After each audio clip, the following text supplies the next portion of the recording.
जिला कांगड़ा में निर्माणाधीन फिनासिंग सिंचाई परियोजना का कार्य अब तेजी से गति पकड़ने लगा है। इसके निर्माण के लिए प्रदेश सरकार द्वारा अब तक 300 करोड़ रुपए की राशि खर्च की जा चुकी है। लगभग 646 करोड़ रुपए की लागत से बनने वाली इस परियोजना के लिए केंद्र सरकार से भी 287 करोड़ रुपए की स्वीकृति मिल गई है।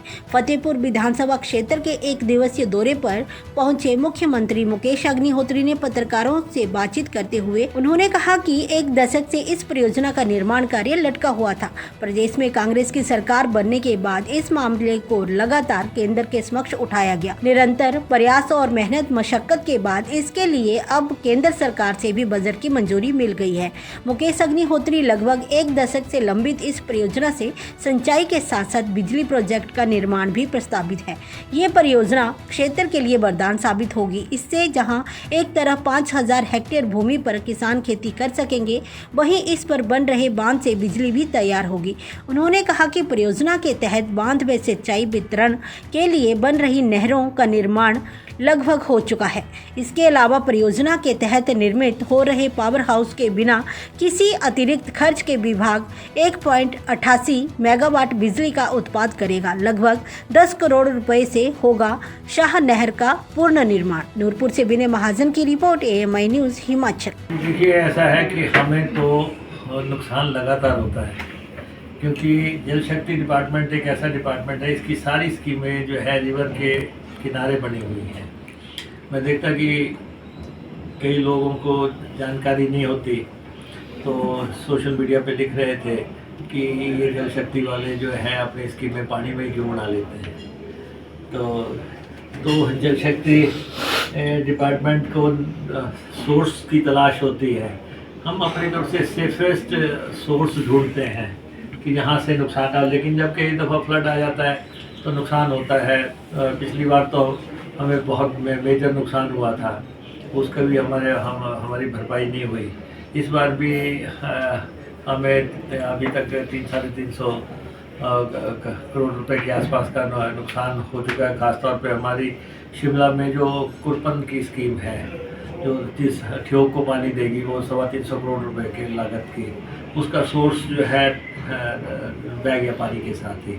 ऐसे ही जो ननखड़ी को योजना है, उसको भी नुकसान हुआ है। ऐसे रामपुर की योजना को नुकसान हुआ है। पिछली बार मंडी की योजना और कुल्लू की योजनाओं को नुकसान हुआ था।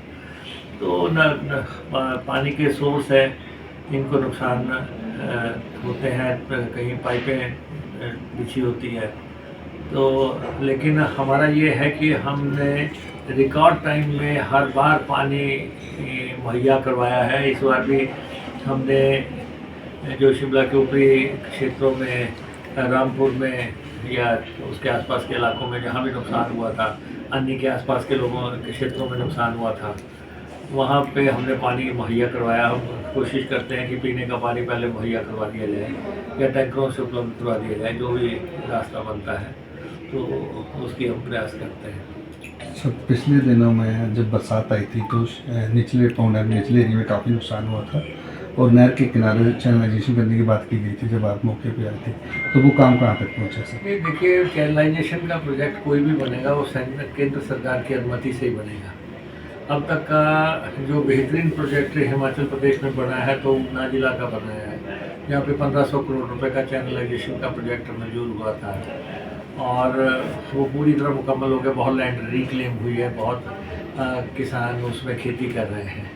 हमने अभी मांग की थी कि कुल्लू मंडी में जो नुकसान हुआ था, तो हमने उसके चलते ब्यास की चैनलाइजेशन की प्रपोजल भेजी थी, वो केंद्र ने हमें वापस लौटा दिए और उन्होंने ये कहा है कि आप जो लेटेस्ट नुकसान हुए हैं उनको साथ में स्टडी करके प्रपोजल बनाएं। हम बहुत जल्दी 2200 करोड़ रुपए की वो प्रपोजल बनेंगे, हम वो भेजेंगे। और साथ में है यहाँ पौंग डैम की डाउन स्ट्रीम फतेहपुर कंस्टिट्यूंसी जो आती है, इसकी प्रपोजल भी हम सेक्टर को साथ में भेजेंगे कि यहाँ भी नुकसान हो रहा है।